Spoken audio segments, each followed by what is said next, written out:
Everyone pretty much has a smartphone, and it's come a long way since the days of the Nokia brick I used when I was in high school. These new gadgets have drastically improved the way we live, increasing convenience through useful apps, maps, texting, games, and access to information. However, you probably realized already, they're the biggest procrastination tools out there, and they take away hours and hours of our time that we could be spending more productively. In this video, I'll go over a few simple and actionable steps on how you can turn your smartphone into a productivity machine and allow it to benefit your studies and work rather than hold you back through procrastination. The first tip is to maintain simplicity and to reduce friction for the apps that you want to use and actually need. This means deleting apps from a long time ago that you haven't used in a very long time and no longer have any need for it. You also want to keep your useful apps at the forefront for easy access. And these can include apps like your Google Maps, your phone and your contacts and your messages, as well as things like Spotify or access to your banking. Furthermore, I like to keep some apps on the sidebar for easy access as well, and these include my alarm app, which I use every night before I sleep and every morning when I wake up. Having quick access to these reduces the amount of time you have to sift through your phone to look for what you're needing in a very short amount of time, and this compounds every day you use your phone. The second tip is to increase friction for the apps that are bad and you don't really want to use. This can just be things like straightforward deleting procrastination apps. For me, this has involved just straight up deleting the Facebook app from my phone and also the Instagram app from my phone.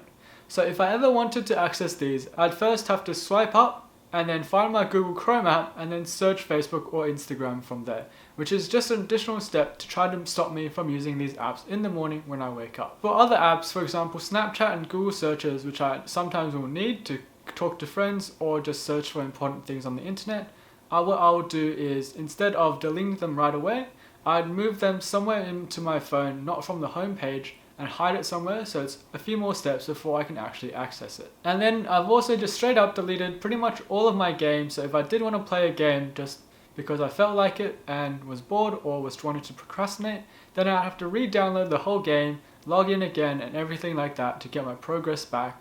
And this just stops me from doing that. So I've deleted pretty much all my games on my phone except for a few puzzles and problem solving games. And then again, these are also hidden from view. The next tip is to reduce distractions from your phone. This means just turning off notifications for apps that keep spamming you, and also pretty much all your messenger apps except for the very essentials. This means I've turned up notifications for everything except for my email and my messenger. So for all other apps, I've pretty much just turned off notifications for all of them, because what they do is just spam me and distract me from what I actually want to be doing at that point in time. However, I do keep notifications on for my Gmail because sometimes I will get an important email that I need to reply to, for example for work. But what I do is I'd unsubscribe to any spam or promotions that these kind of sites are trying to just send to me, and these I just straight away report to spam and unsubscribe. So I make sure to stop getting notifications from these. Even for apps such as Messenger, which can be mostly important if something urgent has happened and a friend needs to talk to you or something like that,